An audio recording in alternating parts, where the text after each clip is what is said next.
개인적으로 저는 2월을 별로 안 좋아합니다.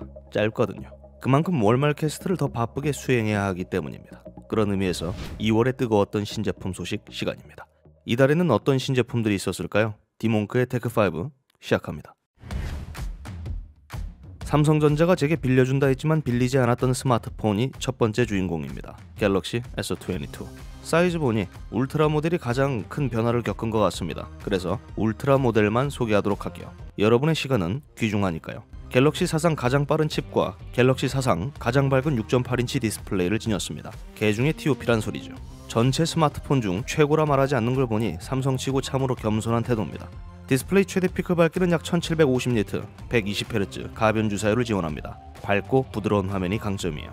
45W 초고속 충전까지 지원하는데 애석하게도 충전기는 별도 판매입니다. 그럴 수 있습니다. 여전히 1억 800만화소의 카메라는 100배 줌을 지원하고요. 흉하게 튀어나왔던 렌즈들은 이전 대비 훨씬 보기 좋게 쏙 들어갔습니다.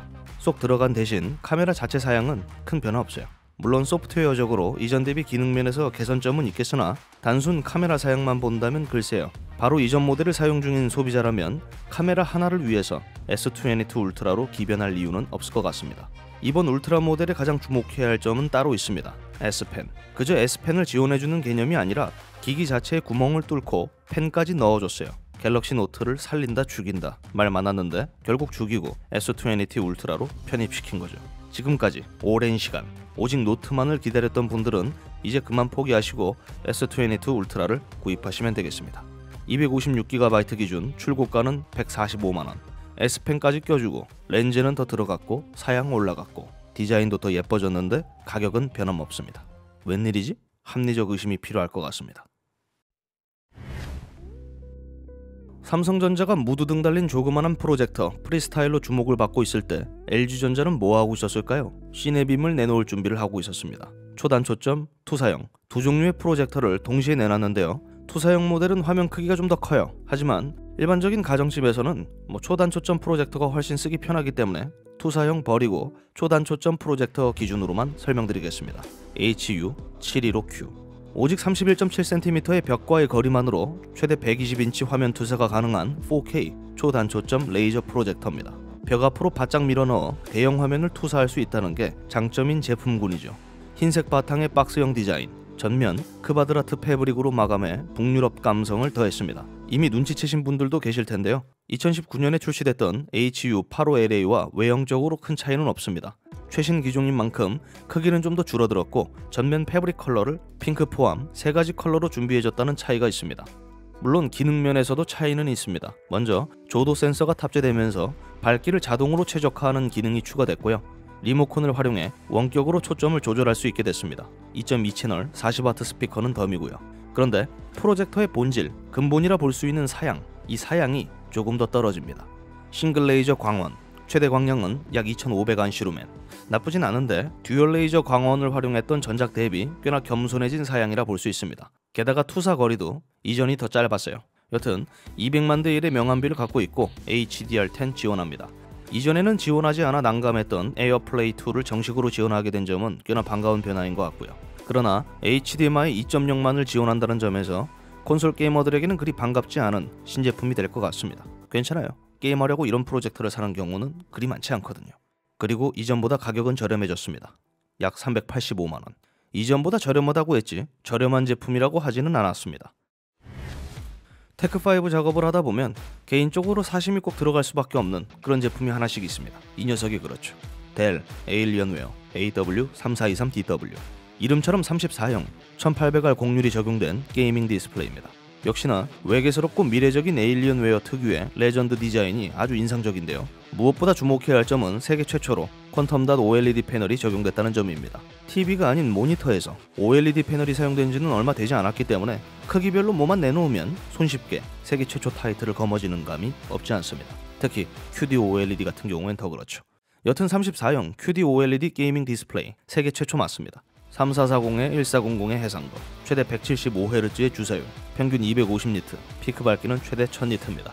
DCI P3 99.3%, 1ms의 응답 속도를 지녔고요. G-Sync 얼티밋은 덤입니다. 평균 밝기가 그렇게 높지 않은데 이는 역시 버닌에 대한 우려인 것으로 추정됩니다. 그래도 상당히 빠르고 깨끗한 화면 품질을 보여줄 것으로 예상되고요. 저도 QD OLED 모니터는 직접 사용해 본 적이 없기 때문에 함부로 평가하기는 어려울 것 같습니다. 그런데 그걸 떠나서 찾아보니까 HDMI 2.0이네요. G싱크 얼티밋 들어갔을 때부터 알아봤어야 했습니다. 사심 가득했는데 많이 줄었습니다. 그래도 반가운 점은 하나 있어요. 델은 OLED 번인에 벌벌 떠는 소비자들을 위해서 패널 3년 보증을 약속했습니다. 이는 LG전자보다 양심 있는 배려입니다. 여기서 가격만 좀 적절하다면 이 예쁜 모니터 훔치고 싶은 마음이 솟구칠 것 같은데요. 약 1,300달러, 한화로 약 156만원입니다. 저는 존버하겠습니다. 250니트랑 2.0은 안 돼. 어째 갈수록 엘가토 위주의 신제품들만 내놓고 있는 커세어. 커세어 마니아들 입장에서는 그리 반갑지 않은 요즘일 것 같은데요. 영상 제작자 입장에서는 그렇게 나쁘지만은 않습니다. 게다가 엘가토의 제품들이 기대 이상으로 잘 뽑히고 있거든요. 그런 의미에서 키라이트 미니입니다. 키라이트 에어, 그리고 그 에어보다 작은 휴대용 LED입니다. 패널 크기는 약 5.7인치, 조금 두껍고 커다란 스마트폰만한 크기고요. 최대 광량은 800루멘입니다. 단순 광량만 따졌을 때 중국산 저가형 조명들보다 낮은 수치입니다. 그리고 필립스 휴와 거의 동일한 수준의 밝기죠. 이 점은 좀 아쉬운데 대신 빛의 품질은 상대적으로 훨씬 고급스럽다, 이렇게 말할 수 있을 것 같습니다. 내부 구조가 기존 키라이트와 다름없기 때문입니다. 동일하진 않은데 거의 같아요. LED는 엣지 구조로 부착되어 있고 그 내부에는 그리드 패널, 이중 레이저 디퓨저를 끼워 넣었습니다. 그리고 오팔 글래스로 마감했죠. 상대적으로 광량 부분에서는 아쉬움이 남을 수 있는데 빛의 품질, 부드러움은 훨씬 우월하다는 이야기입니다. 해당 모델은 아니지만 키라이트는 종류별로 제가 다 쓰고 있기 때문에 저를 믿으셔도 좋습니다. 내부 배터리는 4000mAh, 50%의 밝기로 약 4시간을 사용할 수 있고요. 고속 충전을 지원해 언제 어디서든 아낌없이 들이댈 수 있습니다. 휴대용 기기인 만큼 직접 손으로 들고 다닐 수도 있고 어디든 부담없이 체결해 세팅할 수 있다는 장점이 있습니다. 원한다면 USB 유선 연결로도 사용할 수 있고요. 그리고 저가형 휴대용 LED와 비교하면 무엇보다 편의성 부분에서 꽤 차이가 클 수밖에 없습니다. 모바일 앱을 지원한다는 점, 그리고 기존 엘가토 스트림 덱까지 지원하기 때문에 조작에 있어서 훨씬 편하죠. 문제는 가격입니다. 엘가토 제품들이 평균적으로 그리 만만한 가격대를 갖고 있진 않거든요. 얼마일까요? 약 15만원. 최대 광량이 좀 더 나왔다면 쉽게 납득했을 텐데 과한 감이 있습니다. 휴대용은 아니지만 이보다 훨씬 밝고 훨씬 커다란 키라이트 에어가 18만원이거든요. 저처럼 카메라 위에 이런 장치를 직접 체결할 소비자가 아니라면 그냥 3만원 더 주고 키라이트 에어를 구입하는 게 더 현명한 선택일 수 있습니다. 지난달 테크5에서 생각했던 것보다 인기가 많았던 아이템, 컴퓨터 케이스. 인기가 많길래 또 준비했습니다. 쿨러마스터 스니커 X. 생긴 대로 신발 모양의 컴퓨터 케이스입니다. 진짜 신을 수 있는 신발은 아니에요. 해당 디자인은 2020년 개최된 케이스 모드 월드 시리즈에 출품됐던 JMDF의 작품을 베이스로 하고 있습니다. 지금 보고 계시는 영상이 JMDF가 실제 출품한 작품이고요. 발렌시아가, 나이키 등의 브랜드에서 영감을 받아 제작했다고 합니다. 이를 기반으로 쿨러마스터가 30주년을 기념해 살을 좀 덧붙여 완성품으로 내놓는 건데 실제 판매될 상품과는 확실히 차이가 있을 예정이고요. 일단 컬러도 기본 빨간색을 포함 파란색, 상아색 그렇게 3가지로 판매될 예정입니다. 출시는 올해 3분기. 사전 예약을 통해서만 판매된다고 하네요. 국내 출시 소식은 없기 때문에 관심 있는 분들은 쿨러마스터 사이트를 참고하시면 될 것 같습니다. 구체적인 가격은 역시 공개되지 않았습니다. 예쁘긴 한데 개인적으로 아가미 케이스가 더 재밌네요. 제가 준비한 5개 신제품 소식은 모두 끝났는데 역시 또 테크5를 기다렸던 분들을 위해서 보너스로 몇 개 더 준비했습니다. 간결하게 소개해드릴게요. LG전자가 간만에 울트라 기어 게이밍 노트북을 내놓습니다. 17인치입니다. 1ms의 빠른 응답 속도와 300Hz의 주사율을 지닌 FHD IPS 디스플레이가 특징이죠. 주요 사양은 11세대 인텔 코어 i7, 엔비디아 지포스 RTX 3080, 16GB 메모리를 탑재했습니다. 나쁘진 않은데 무게는 약 2.6kg, 두께는 약 2.1cm. 무게는 나쁩니다. 94W의 대용량 배터리와 FHD 해상도인 점을 감안하면 배터리 수명은 꽤나 인상적일 것 같습니다만 17인치 모델은 애초에 휴대성을 강조하는 제품군이 아니기 때문에 인상적일 필요는 없습니다. 여튼 무엇보다 가격이 중요하겠죠. LG전자의 노트북은 가끔 상식 밖으로 값이 나갈 때가 많습니다. 얼마일까요? LG전자 공식 스토어 기준 549만원. 이번에도 밖으로 나갔군요. 벗지 마세요. 끄지 마세요. 낀 듯 안 낀 듯 완벽한 소통. 그래요. 소니의 링크 버즈입니다. 4.1g의 가벼운 무게를 바탕으로 편안한 착용감, 12mm 오픈형 드라이버 설계, 이어폰을 벗지 않고 타인과 자연스러운 대화가 가능한 제품이요. 아이펙스 4등급의 방수는 지원하지만 액티브 노이즈 캔슬링 기능은 지원하지 않습니다. 타인과 대화 많이 하고 노캔 기능으로 인한 객사율을 낮추고 싶은 분들께는 좋은 대안이 될 수 있겠네요. 오픈형만 고집하는 분들에게도 좋을 것 같습니다. 그 반대라면 잘 모르겠네요.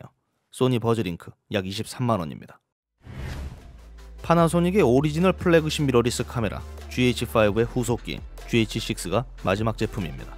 2520만 화소 마이크로 포서드 카메라로 역시 늘 새로운 비너스 엔진이 적용됐습니다.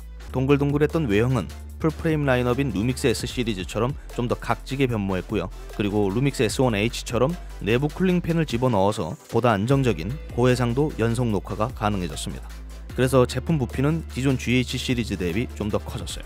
최대 5.7K 10비트, C4K 60프레임 422 10비트, 그리고 4K 120프레임 10비트 슬로우 촬영이 가능합니다.